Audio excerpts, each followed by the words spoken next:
Alright everyone, so after that 10-minute video, if that seemed really daunting and if that seemed kind of out of your realm for something that you could do on your own, I'm going to be sharing you this PowerPoint one that I created with Lincoln a few years ago with Sean O'Day. And all you're going to have to do is change the backgrounds on them. All the animations will stay the same, but you can change the backgrounds to what your school looks like, or even just play this one as well.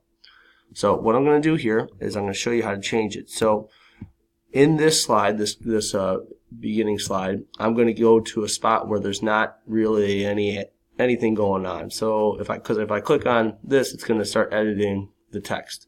So I'm going to try to find a spot where not much action is going on. So I'm going to aim right over here, and you'll see that it'll have this little box on right here.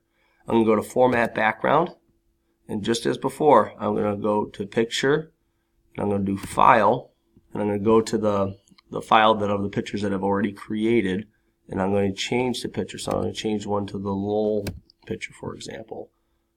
And I would do that with every single slide on there, and I would save it under my school's name. So for example, I would say click File, Save, and I would click wherever it's going to go, and I would change it to Pokemon Throwing, and then maybe dash your school. So for example, that was Lowell, and I would save it from there. That's it. Hopefully that was a nice simple one for you.